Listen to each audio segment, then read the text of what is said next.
Hi friends, ఈ వీడియోలో మనం గవర్నమెంట్ ఎంప్లాయీ టీఎస్ గవర్నమెంట్ సంబంధించి ఎంప్లాయీ యొక్క పే స్లిప్ ఏ విధంగా డౌన్లోడ్ చేయాలో చూద్దాం.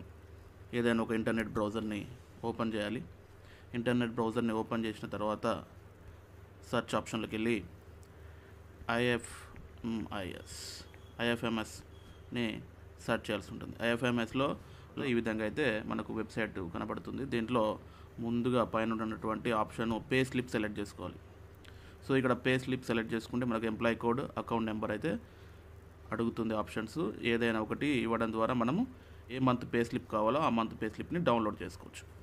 సో ఇక్కడ నేను నా ఎంప్లాయీ కోడ్ ఐడిని అయితే ఎంట్రీ చేస్తున్నాను. నెక్స్ట్ క్యాప్చా ఎంటర్ చేయాలి.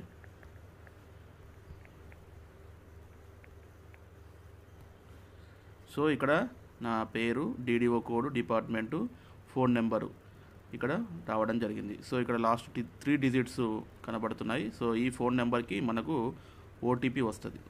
సో ఇక్కడ ఈ ఫోన్ నెంబర్ ఏదైతే ఒకవేళ మీకు వర్కింగ్ కండిషన్లో లేకపోవడం, లేదా ఫోన్ నెంబర్ వర్క్ చేయడం లేకపోవడం, లేదా ఫోన్ నెంబర్ మిస్ కావడం అట్లాంటివి జరిగితే మీరు డీడీఓ లాగిన్లోకి వెళ్ళి ఎంప్లాయీ మాస్టర్స్లో బేసిక్ డీటెయిల్స్లో ఎడిట్ ఆప్షన్ ఉంటుంది. సో దాన్ని ఎడిట్ చేయడం ద్వారా మీ మొబైల్ నెంబర్ని అయితే అప్డేట్ చేసుకోవచ్చు. సో ఇది DDO login ID and password DDO గారి దగ్గర ఉంటుంది కాబట్టి మీ సంబంధిత డీడీఓ గారికి రిక్వెస్ట్ చేయడం ద్వారా వారు అప్డేట్ చేస్తారు.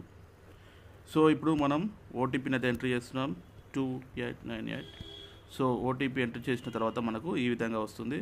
సో సెలెక్ట్ అయిన ఆప్షన్ మనకు ఏ మంత్ పే స్లిప్ కావాలి అనేది ఇక్కడ క్లియర్గా మనం సెలెక్ట్ చేసుకోవాలి. జూన్ మంత్, ఏ ఇయర్ అంటే 2023. సో జనరేట్ పే స్లిప్ ఇక్కడ ఉన్నటువంటి ప్రింట్ ఆప్షన్ ద్వారా మనం ప్రింట్ తీసుకోవచ్చు. Thank you all.